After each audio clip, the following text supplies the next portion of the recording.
A very warm welcome, friends, in the Life Science Academy. Today, we're talking about the RBC metabolism. So, let's start with the RBC metabolism. In this session, what happened? कोई assume कर सकता है कि हम इस session में बात क्या करने वाले हैं? आरबीसी का मेटाबॉलिज्म किस टाइप का हो सकता है? क्या क्या पाथवेज रन होते हैं आरबीसी और आरबीसी का सिग्निफिकेंस क्या है हमारी ह्यूमन फिजियोलॉजी में?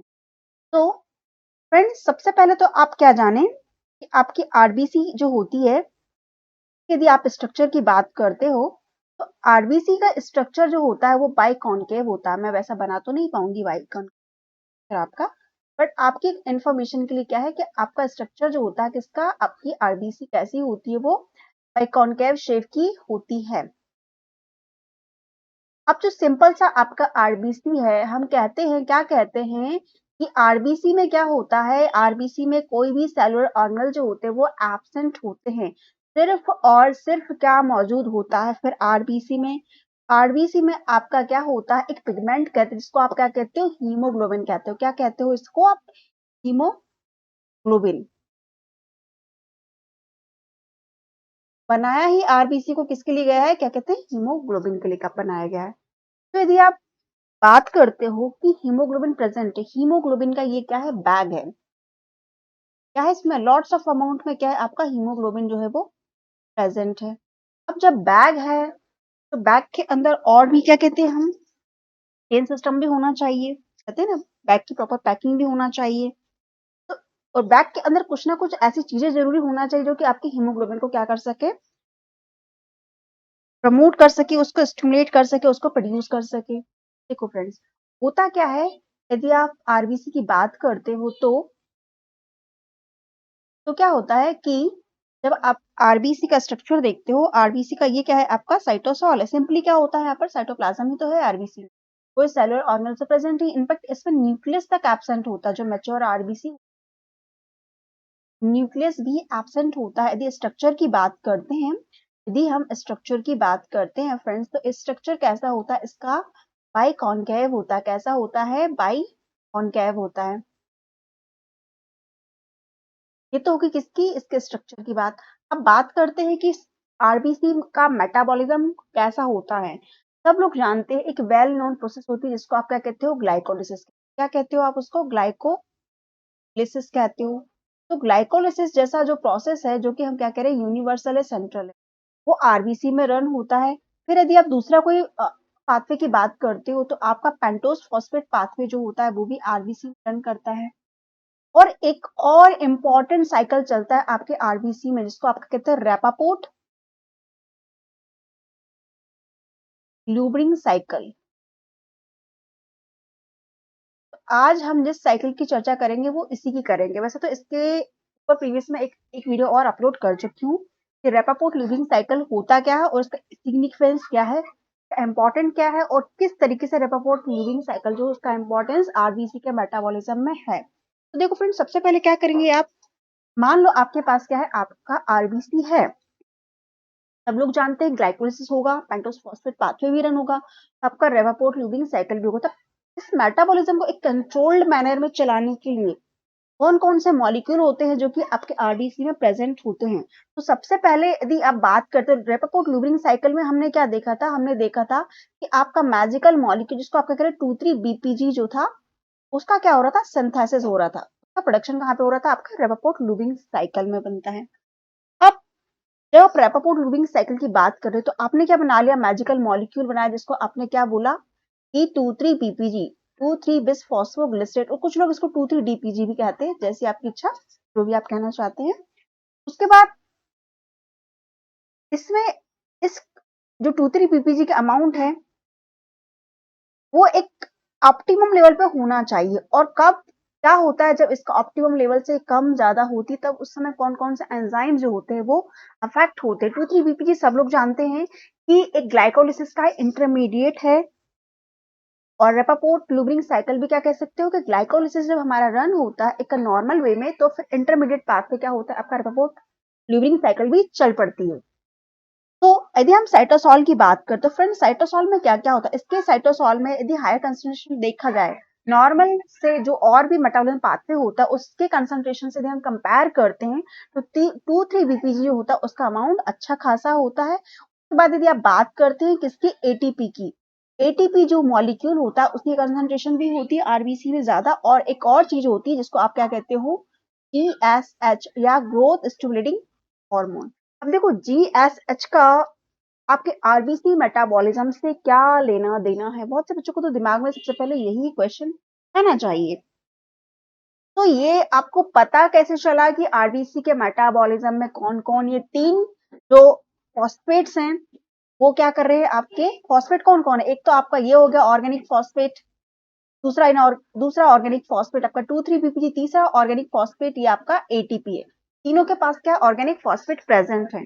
कैसे पता चला कि ये तीनों फॉस्फेट जो है वो ऑर्गेनिक है और आपके आरबीसी में प्रेजेंट है? तो जो साइंटिफिक फिनोमेनन होते हैं जिसमें हम क्या बताते हैं, जो स्पेक्ट्रोफोटोमेट्रिक जो टेक्निक होती है उससे ये पता लगाया गया है कि हाँ आपका ऑर्गेनिक फॉस्फेट में आपका 2,3-बीपीजी आपका एटीपी है, और कौन है आपका जीएसएच। इनके पास क्या होता है, ऑर्गेनिक फॉस्फेट जो होता है वो प्रेजेंट होता है। अब यदि बात करते हैं कि इस 2,3-बीपीजी का हम आज कंसंट्रेशन किस पे करने वाले हैं, क्योंकि ऑलरेडी मैं रेपापोर्ट लिवरिंग साइकिल जो है उसको बता चुकी हूँ। आज हम 2,3-बीपीजी इसका इफेक्ट क्या है पूरे आरबीसी में, और क्या क्या करवा सकता है ये आपके आरबीसी को, क्या क्या बोल सकता है कि हाँ तुम ये चीज भी कर सकती हो, तुम ये नहीं कर सकती, हम उसकी चर्चा करेंगे। तो मान लो क्या है आपका, यदि 2,3-बीपीजी का कंसंट्रेशन आपके आरबीसी में क्या है आपका ज्यादा है, नॉर्मल के कंसंट्रेशन में यदि 2-3, और यदि हम इनकी बात करते हैं ना नॉर्मली भी, तो इनका कंसंट्रेशन की यदि बात करते हैं तो ये मिली मोलार्स में प्रेजेंट होते हैं, नॉर्मल आरबीसी में कैसे प्रेजेंट होते हैं, मिली मोलार्स में। जो आपकी नॉर्मल आरबीसी की यदि बात करते, जब कंसंट्रेशन इससे भी ज्यादा बढ़ जाए किसका, 2,3-बीपीजी का, तो ये किसका इंडिकेशन है, ये इंडिकेशन है आपके एनीमिक होने का। आप क्या हो गए हो, एनीमिक हो, एनीमिया आपको क्या हो गया है, हो गया है। इसका ये क्या देता है, इंडिकेटर देता है। यदि आपका 2,3-बीपीजी का क्या है, लेवल कैसा है आपका, हाई है, तो आप क्या बोलोगे कि आपको कैसी कंडीशन बनने वाली है कि आप एनेमिक कंडीशन में जाने वाले हो। आपका क्या हो गया, हीमोग्लोबिन का लेवल कैसा हो गया है, लो, और एनीमिक कंडीशन क्या हो गई आपकी, बन रही है। यदि 2,3-बीपीजी का कंसंट्रेशन यदि आपको ज्यादा दिखाई देता है तो इतना ही नहीं, और भी क्या चीजें हो सकती है यदि इसका कंसंट्रेशन यदि ज्यादा होता है नॉर्मल के कंपैरिजन में, हाइपोक्सिया, हाइपोक्सी हाइपोक्सीमिया हो जाता है, हाइपोक्सीमिया हो जाता है। दूसरी बात यदि करते हो तो क्या होता है, आपको अल्कलोसिस हो जाता है, क्या होता है, अल्कालोसिस हो जाता है।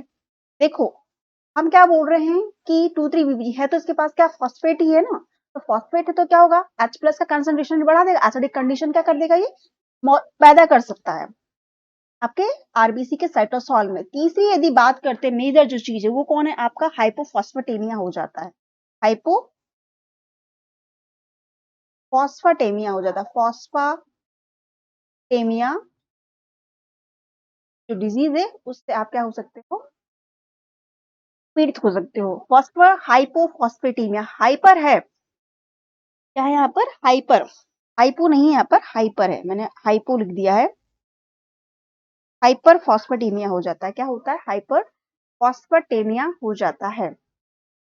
अब फ्रेंड्स आगे बात करते हैं, आपने क्या बोला कि जो लो कंसंट्रेशन है किसका, 2,3-बीपीजी का, यदि इसके रिवर्स में है 2,3-बीपीजी क्या है, लो कंसंट्रेशन है, तो उस कंडीशन में क्या होता है, हायर कंसंट्रेशन तो आप देख ही चुके हो क्या होता है, तो ये क्या है, इंडिकेटर है, किसका है इंडिकेटर, ये एंजाइमोपैथी का इंडिकेटर है, क्या है ये, यदि 2,3-बीपीजी का कंसंट्रेशन यदि लो है तो किस चीज को इंडिकेट करता है, ये इंडिकेटर है किसका, एंजाइमोपैथी का, एंजाइमोपैथी का।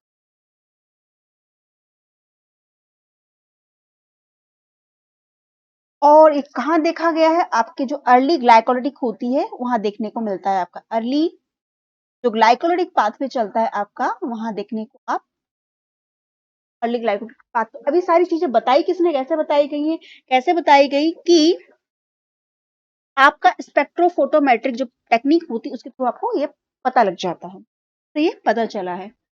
अब 2,3-BPG को हमने, उसका लो कंसंट्रेशन होता है क्या होगा, उसका हायर कंसंट्रेशन हो तो क्या होगा, एज यूजुअल से हम बात कर रहे हैं। यदि कम होता है तो देखा जाए तो वैसे कोई प्रॉब्लम नहीं है 2,3-BPG, जो नॉर्मल कम ही होना चाहिए, इसकी जरूरत हमें कम। जब आप हायर एल्टीट्यूड पे जाते हो तो इसका कंसंट्रेशन थोड़ा बढ़ जाता है। नॉर्मल कंडीशन में तो 2,3-BPG कम ही होना चाहिए। हायर हो जाता है तो एनीमिक होने का संकेत देता है कि हाँ आपको एनीमिया हो चुका है, या एनीमिक होने के लिए आप कैसे हो गए हो, आपको एनीमिया होने के चांसेस बढ़ जाते हैं। अब देखो, आप जो 2,3-BPG होता है उसमें यदि आप बात करते हो के फंक्शन की, देखो फ्रेंड्स आज हम क्या देखने वाले हैं, इसके फंक्शन की डिटेल में चर्चा करेंगे। 2,3-BPG का फंक्शन वैसे तो हमने लास्ट लेक्चर में थोड़ा बहुत ओवरव्यू दे दिया था, बट होता क्या है कि इसका जो स्ट्रॉन्ग कनेक्शन है किससे है, इसका स्ट्रॉन्ग कनेक्शन है किससे, आपके हीमोग्लोबिन से। आपके हीमोग्लोबिन से किसका कनेक्शन है, आपके 2,3-BPG का क्या है कनेक्शन, हीमोग्लोबिन से। तो देखो फ्रेंड्स, सब लोग जानते हैं जो आपका हीमोग्लोबिन होता है कैसा होता है, ये टेट्रामेरिक स्ट्रक्चर। कैसा होता है ये, टेट्रामेरिक स्ट्रक्चर होता है। इसका कैसा स्ट्रक्चर है, टेट्रामेरिक है। मतलब क्या है कि आपकी क्या होगी, 4 सब यूनिट्स होंगी, 4 सब यूनिट्स जो होती है इस तरीके से क्या होता है इसका स्ट्रक्चर बनाते हैं। अब देखो फ्रेंड्स, जो है मैंने सेंट्रल में, जो सेंटर में क्या कर दिया है मैंने, ये स्पेस छोड़ रखा है। स्पेस क्यों छोड़ा है, हम जो नॉर्मल हीमोग्लोबिन होता है उसमें हमारी जो चेन होती है वो कैसी होती है, अल्फा टू बीटा टू, ये आपका अडल्ट हीमोग्लोबिन है। तो वहीं यदि आप बात करते हो फीटल हीमोग्लोबिन की, फीटल हीमोग्लोबिन कैसा होता है आपका, फीटल होता है अल्फा टू गामा टू। अभी हम किसकी चर्चा कर रहे हैं, अल्फा टू बीटा टू की। तो जो आपका 2,3-BPG का जो मॉलिक्यूल है वो बाइंड कहाँ पर होता है, बाइंड ये होता है इसके सेंट्रल कंपार्टमेंट में। 2,3-BPG कहाँ पे बाइंड होता है, इसके सेंट्रल कंपार्टमेंट में। कौन होता है आपका 2,3-BPG। मान लो आपका 2,3-BPG यहाँ पर रख के बाइंड हो गया है, तब ये करवाएगा क्या, क्या करने वाला है ये, यदि इस तरीके से ये बाइंड हो जाता है ना, तो आपका जो हीमोग्लोबिन का जो ट्रांजिशन स्टेट होता है कहां से कहां तक, जो वो हाई एफिनिटी रखता था पहले, हाई एफिनिटी पहले किसकी थी, हीमोग्लोबिन की ऑक्सीजन के साथ। यदि आपका 2,3-BPG मॉलिक्यूल आके बाइंड हो गया है तो क्या होता है, ट्रांजिशन इसका कहां से कहां हो जाता है, ट्रांजिशन इसका हो जाता है high affinity to low affinity में, इसका ट्रांजिशन आपको देखने को मिल जाता है। कब, आपका क्वेश्चन दिमाग में होना चाहिए, आपका 2,3-BPG बाइंड कहाँ होता है, तो ये कहां पर होता है, सेंट्रल कंपार्टमेंट के, आपके हीमोग्लोबिन के सेंट्रल कंपार्टमेंट में क्या होता है आपका 2,3-BPG जो मॉलिक्यूल है वो आकर के बाइंड होता है। अभी हम O2 की तो चर्चा कर ही नहीं रहे हैं कि हीम ग्रुप कहां पर, हम तो 2,3-BPG की बात कर रहे हैं। इस प्रकार से क्या हो गया, आपका 2,3-BPG जो है वो बाइंड हो गया है। अब आगे क्या होता है, आगे की जो प्रोसेस है उसका आप ध्यान रखो। तो जो 2,3-BP जो है वो आके कहाँ हो गया आपका, बाइंड हो गया किससे, आपके हीमोग्लोबिन के मॉलिक्यूल।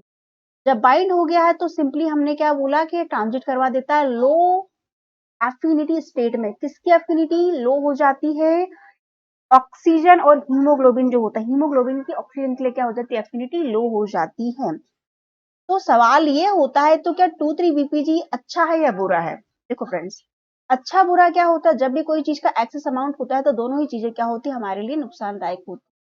2,3-BPG की रिक्वायरमेंट आपको कब है, जब आप कहाँ गए हो, आपकी किसी हाई एल्टीट्यूड पे, आप कहीं हाई एल्टीट्यूड वाली जगह पे गए हो घूमने फिरने, नहीं थी? तो क्या होता है उस दौरान आपको क्या होता है कि आपको हाइपोक्सिक कंडीशन ना, उस समय क्या होता है ऑक्सीजन की रिक्वायरमेंट ज्यादा बढ़ जाती है आपके टिश्यूज को। तो क्या होता है, यदि 2,3-BPG यदि बन रहा है तो क्या करता है, ये ज्यादा जल्दी जल्दी क्या करवाता है, ऑक्सीजन की क्या करवाता है, अनलोडिंग जल्दी जल्दी करवा पाता है, ताकि क्या हो सके, आपके टिश्यूज को प्रॉपर ऑक्सीजन मिल सके। अब हम सब जानते हैं कि टिश्यू को ऑक्सीजन कहाँ से जाएगी, ये आपका क्या है, लंग है, लंग्स हैं आपके, और यहाँ पर क्या है आपका टिश्यू। जो ये साइकिल चलता है आपका टिश्यू तो ऑक्सीजन ऑक्सीजन तरीके से टिश्यू क्या देता है, टिश्यू कैसा देगा,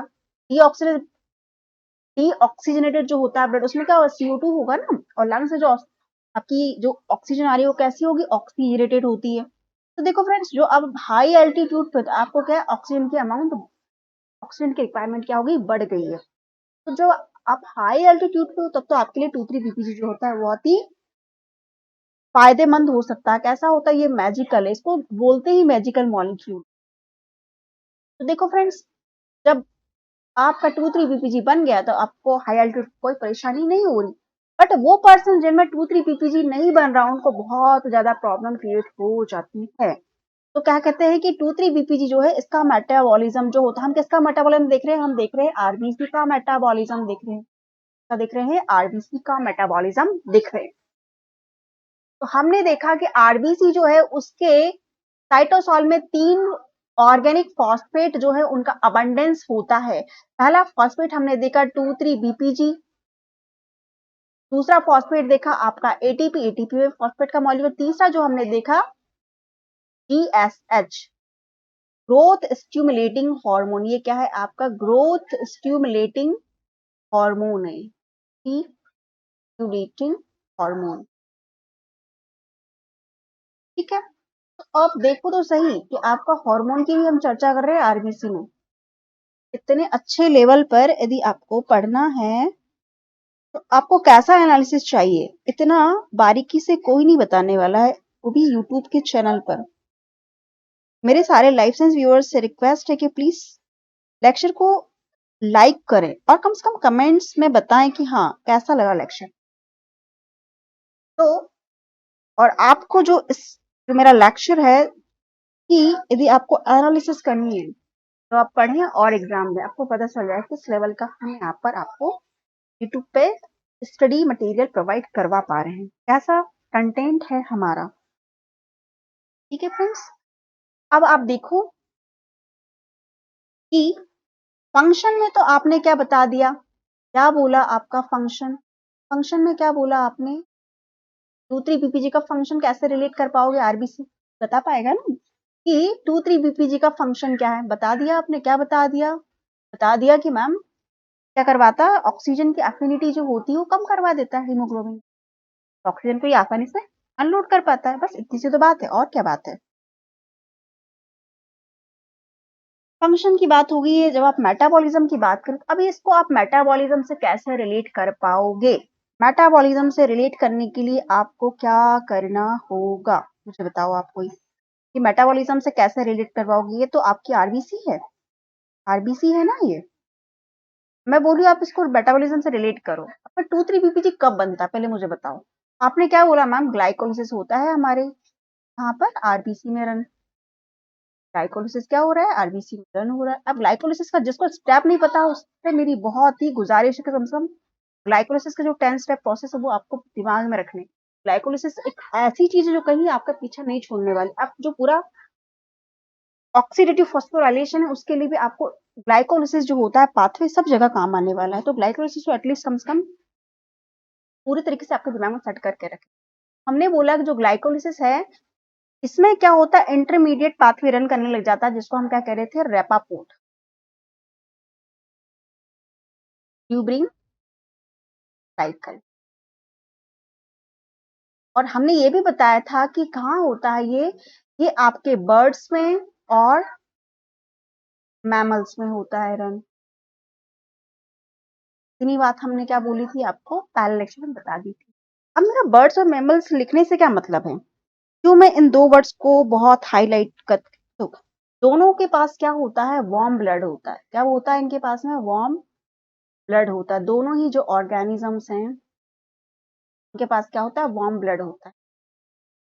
तो जो 2,3-BPG का मॉलिक्यूल है आप इसको कैसे कनेक्ट कर पाओगे, आपका 2,3-BPG रेपापोर्ट लूबरिंग साइकिल से बन गया है, नॉर्मल जो कंसंट्रेशन होता है वो भी इसका अच्छा खासा होता है लेकिन एज यूजुअल से कम ज्यादा होता है, तब क्या होता है, तो कहीं ना कहीं इसका मेटाबॉलिज्म पे भी तो फर्क पड़ता है ना, कि नॉर्मल आपकी ग्लाइकोलिसिस चल रही है, आपका रेपापोर्ट लूबरिंग साइकिल ऑन हो गया है। ऑन हो गया मीन्स व्हाट, आपका एक एटीपी जो सबस्ट्रेट लेवल का फॉस्फोराइलेशन हो रहा था, सबस्ट्रेट लेवल का जो फॉस्फोराइलेशन हो रहा था, कहां से कहां पर, जब 1,3 बिस फॉस्फोग्लिसरेट से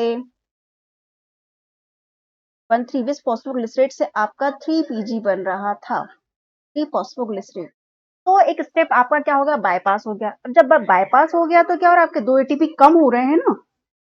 हाँ, 2 एटीपी आपको क्या पड़ गए, कम पड़ गए। क्यों, क्योंकि बाईपास हो गया आपका ग्लाइकोलाइसिस का पाथवे। तो आपके 2 एटीपी जो होते, 2 एटीपी उनका क्या हो गया है, लॉस हो गया है। अब यदि एज यूजुअल आपका हमेशा 2,3 BPG बनता रहे लार्ज अमाउंट में, तो क्या होगा, आपका ग्लाइकोलाइसिस के रेट पे भी तो इसका फर्क पड़ने वाला है। तो नॉर्मल कंडीशन में क्या होता है, आपका 2,3 BPG कंसंट्रेशन एक एज यूजुअल रहता है, एक कंसंट्रेशन में होता है। उससे यदि कम ज्यादा होता है तो ग्लाइकोलाइसिस आपका इसका इफेक्ट पड़ता है। देखो फॉस्फेट्स भी जरूरत होती है, इसके पास क्या फॉस्फेट है, यदि फॉस्फेट आसानी से अवेलेबल है साइटोसॉल में, तो और भी तो जगह फॉस्फेट्स की रिक्वायरमेंट होती है। जब आप फॉस्फेट किसी सबस्ट्रेट से लेते हो, उसको आप सबस्ट्रेट लेवल का क्या कहते हो, फॉस्फोराइलेशन। अब बात करते हैं कि क्या जो रेगुलेशन होता है, किसका रेगुलेशन, हम यदि बात करते हैं regulation of organic phosphates in erythrocyte, organic phosphate in erythrocyte. Erythrocyte, erythrocyte हम किसको कहते हैं, हम एरिथ्रोसाइट कहते हैं आपके रेड ब्लड सेल को कहते हैं एरिथ्रोसाइट।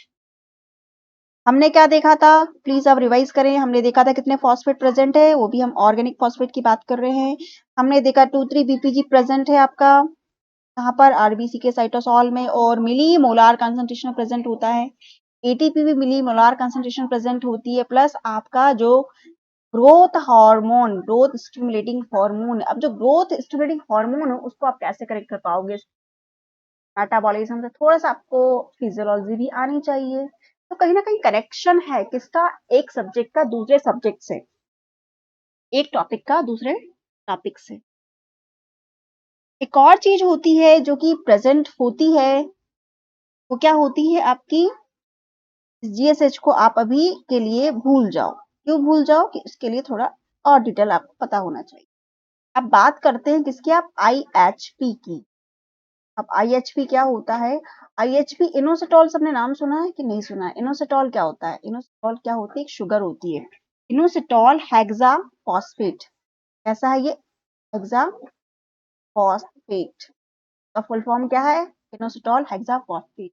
इंटरेस्टिंग बात क्या है, इंटरेस्टिंग बात ये है कि ये कहाँ प्रेजेंट होता है, आपके बर्ड्स में प्रेजेंट होता है। बर्ड में क्या होता है, ऑर्गेनिक फॉस्फेट जो है वहां पे एवियन, एवियन जो आपकी इरिथ्रोसाइट है, इरिथ्रोसाइट है, वहां प्रेजेंट होता है। दूसरी बात क्या ध्यान में रखना है कि ये एब्सेंट होता है कहां पर, आपके ह्यूमन इरिथ्रोसाइट में क्या होता है, ये ह्यूमन इरिथ्रोसाइट में एब्सेंट। कौन, आईएचपी। बट ये भी कैसा है, हम किसकी चर्चा कर रहे हैं, हम देख रहे हैं लेपोपोर्ट ल्यूबरिंग साइकिल की, उसमें 2,3 BPG हमने पढ़ा, और हमने सिर्फ ये देखा था कि बर्ड और मैमल जो होते हैं, बर्ड और मैमल, इन्हीं में क्या होता है, इसका इफेक्ट आपको देखने को मिलता है। तो बर्ड में क्या हो गया, आपका आईएचपी जो होता है वो प्रेजेंट होता है। बर्ड में क्या प्रेजेंट होता है, आपका आईएचपी प्रेजेंट होता है। इतनी बात होगी तो आपके क्या क्या आ गए हैं, आपके ऑर्गेनिक फॉस्फेट कौन कौन से आगे वो बता दिया आपने। अब यदि आपने बात की हीमोग्लोबिन की, तो कोई भी फॉस्फेट हो, कैसा हो, कोई भी ऑर्गेनिक फॉस्फेट हो, any organic phosphate, any organic phosphate जो कि हमने लिखे हैं पहले, उनकी बात करें। एनी ऑर्गेनिक फॉस्फेट मॉलिक्यूल यदि क्या हो जाए, आपके हीमोग्लोबिन से बाइंड हो जाए, तो क्या कर देता है, ये एफिनिटी कम कर देता है। एफिनिटी क्या कर देता है, कम कर देता है। लो एफिनिटी, एफिनिटी क्या होता है, कम कर देता है। इसके लिए ऑक्सीजन बाइंडिंग के लिए, यदि आप इसका हीमोग्लोबिन के साथ यदि फॉस्फेट का मॉलिक्यूल जाके यदि जुड़ गया है, उसने यदि हाथ मिला लिया है किससे, आपकी हीमोग्लोबिन से, तो फिर किसको, वो ऑक्सीजन को हाथ मिलाने नहीं देता है। क्या कहता है कि ऑक्सीजन से अब तुम हाथ मत मिलाओ, मतलब डिक्रीज हो जाती है उसकी एफिनिटी। फॉस्फेट का मॉलिक्यूल यदि ऑक्सीजन जो होती है वो जल्दी जल्दी क्या होती है, अनलोड हो जाती है, मतलब टाइटली बाउंड नहीं रह पाती किससे, हीमोग्लोबिन के साथ, का जो एसोसिएशन होता है कैसा होता है, वीक हो जाता है। तो आपने देख लिया कि जो फॉस्फेट है, हमने तो किसका बात की, हमने फॉस्फेट में हमने डिटेल में किसकी बात करी, हमने 2,3-बीपीजी की चर्चा करी। हमने किसकी बात की, 2,3-बीपीजी की चर्चा करी हमने हमारे इस लेक्चर में। हमने क्या देखा कि 2,3-बीपीजी जो है क्या करने वाला है, क्या कर रहा है, एफिनिटी को लूज कर रहा है। अब फ्रेंड्स, अब जो आपके ऑर्गेनिक मॉलिक्यूल, ऑर्गेनिक जो फॉस्फेट, अब इसका यदि इफेक्ट की बात करते हो, इफेक्ट कहाँ देखने को मिलता है इसका, इफेक्ट्स क्या क्या है, बताएगा कोई? इतना बताने के बाद आई थिंक आपको थोड़ा बहुत आइडिया हो ही चुका होगा। इफेक्ट ये होता है 2,3-बीपीजी का, मैं बार बार रिवाइज करूँ कि आपको एक ही बार में समझ में आ जाए। 2,3-बीपीजी जो होता है डिक्रीज कर देता है किसकी एफिनिटी, बोलो सब लोग, decreased affinity of O2 with, बोलो साथ में, with oxygen, with haemoglobin, not oxygen, globin,